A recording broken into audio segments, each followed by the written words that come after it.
Question दिया है यहाँ पर, एक सर्किट दिया है, 2 ओम 3 ओम के प्रतिरोध समांतर क्रम में जुड़े हैं। इनके साथ समांतर क्रम में एक प्रतिरोध है 4 ओम, जिसके साथ श्रेणी क्रम में जुड़ा है एक संधारित्र, और इन सबको समांतर क्रम में जोड़ रखा है एक 4 वोल्ट की बैटरी, जिसका आंतरिक प्रतिरोध है 2.8 ओम। और ये प्रश्न पूछ रहा है संलग्न परिपथ में 2 ओम प्रतिरोध में प्रवाहित धारा का मान क्या करो, ज्ञात करो। माना क्या करते हैं, सेल से कितनी धारा प्रवाहित होती है, आई धारा प्रवाहित होती है। यहाँ पर आएगी तो ये 2 भागों में बढ़ जाती है, I1 और I2। 2 ओम में कितनी धारा प्रवाहित हो रही, I1। 3 ओम में कितनी हो रही माना, I2।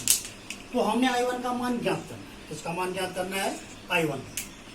तो यहाँ पर हमें पर कंडीशन क्या है, प्रश्न देखिए, स्थायी अवस्था में किसकी अवस्था, धारा की स्थायी अवस्था। स्थायी का मतलब हो गया, ध्यान रखना कि जब धारा अपने अधिकतम मान को प्राप्त कर लेती है, अर्थात परिपथ में पूर्ण रूप से धारा प्रवाहित हो जाती है। इस कंडीशन में क्या होता है, जो ये संधारित्र जुड़ा है परिपथ में, या संधारित्र जुड़ा होता है परिपथ में, तो वो पूर्ण रूप से क्या हो जाता है, आवेशित हो जाता है, परफेक्टली चार्ज हो जाता है। अर्थात जो आवेश की अधिकतम मात्रा संधारित्र में संचय हो सकती है, जिसको ये ग्रहण कर सकता है, धारण कर सकता है, वो पूर्ण रूप से में प्रवाहित हो चुकी है, या पूर्ण रूप से आवेशित हो चुका है।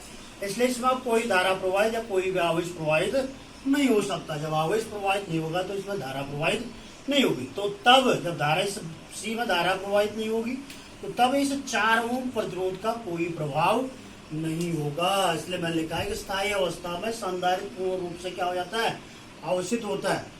जब यह परफेक्टली चार्ज हो जाएगा, इसमें कोई आवेश प्रवाहित नहीं होगा, धारा प्रवाहित नहीं होगा, तो 4 ओम जो प्रतिरोध होगा उसका कोई काम नहीं है, ये क्या होगा, नगण्य। इसलिए इसको दिमाग से हटा देंगे, इस भुजा को, तो सीधा यहाँ से जो दोनों समांतर क्रम में जुड़े, इनके साथ श्रेणी क्रम में कौन जुड़ा है, सेल जुड़ा है, और जिसका आंतरिक प्रतिरोध है 2.8 ओम। तो अब हम सिंपल हो गया सर्किट। 2 ओम और 3 ओम किस क्रम में, समांतर क्रम में। इनका रिजल्टेंट निकालते हैं तो 1/r dash equal to 1/2 plus 1/3, LCM 6, 3 दान 2 बटे 6 बराबर 5/6। आर डैश इक्वल टू उल्टा हो जाएगा 6/5, तो 12/7 1.2। अब इन दोनों का रिजल्टेंट, अब ये सर्किट ऐसा बन जाएगा, सीधा यहाँ पर हो जाएगा आपका आर डैश, क्या हो जाएगा, आर डैश। तो ये सर्किट इस तरह से जुड़ गया, तो सीधा ये तो नगण्य है, तो सीधा इस क्रम, किस क्रम में आ गया, श्रेणी क्रम में आ गया। किस क्रम में आ गया, श्रेणी क्रम में आ गया। तो श्रेणी क्रम में आ जाएगा, तो श्रेणी क्रम में जोड़ने के लिए क्या हो जाएगा, हमारे पास श्रेणी क्रम में होता है R equal to R1 plus R2, तो 1.2 धन 2.8 इक्वल टू हो जाएगा 4 ओम, 1.2 प्लस 2.8। तो इस परिपथ का जो रिजल्टेंट रेजिस्टेंस है वो कितना ओम आ गया, 4। कितने वोल्ट का विद्युत वाहक बल या कितने वोल्ट का सेल लगा है, 4 वोल्ट का। तो I equal to V/R equal to 4/4 equal to 1 ampere. अर्थात इसमें जो सेल द्वारा धारा प्रवाहित होगी वो कितने एम्पियर की धारा होगी प्रवाहित, 1 एम्पियर। अर्थात किसका मान है, I का मान है। किसका मान है, I का मान है।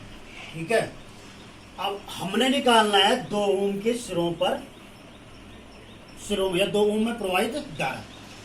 तो क्या होता है, 2 ओम और 3 ओम किस क्रम में है, समांतर क्रम। समांतर क्रम में क्या समान होता है, क्या समान होता है, पता है किसी को, नहीं पता, गुरु जी को बताना पड़ेगा। समांतर क्रम में विभव समान होता है। क्या समान होता है, विभव समान होता है। तो इसलिए 2 ओम के सिरों पर जो विभवांतर होगा वही किसके सिरों पर विभवांतर होगा, 3 ओम के सिरों पर वही विभवांतर होगा। ठीक है, समांतर क्रम में। तो V इक्वल क्या होता है, IR। V इक्वल क्या होता है, IR, अभी पढ़ा आपने फॉर्मूला। तो I1 इंटू R, I1 का मतलब 2 ओम, I1 इंटू R 2 ओम। I2, इसमें I2 धारा प्रवाहित हो रही है, I2 into R, I2 into 3। तो I2 इक्वल हो जाएगा 2I1/3। क्योंकि हमने I1 का मान निकालना है, तो इसलिए I2 को क्या करना है, I2 का पद समाप्त करना, तो I1 के पद में आ जाएगा। अब चूंकि कुल धारा कितने प्रवाहित हो रही, I, तो I1 plus I2 equal to I, और I का मान कितना है, 1। तो I1 plus I2 equal to 1। I1 plus I2 का मान रख दिया 2I1/3 इक्वल टू 1, एलसीएम 3, तो 3I1 plus 2I1 equal to 1। 5I1/3 equal to 1, तो I1 is equal to 3/5 0.6 ampere. ये I1 का मान ऐसे निकल जाए। अगर I2 का मान निकालना हो आपको तो यहाँ पर I1 का मान रख दो, और तीनों का मान निकालना हो तो यहाँ पर I1 I2 का मान रख दे, तो I1 I2 प्लस हो जाएगा, तो I3 का मान निकल जाएगा। ठीक है, ओके।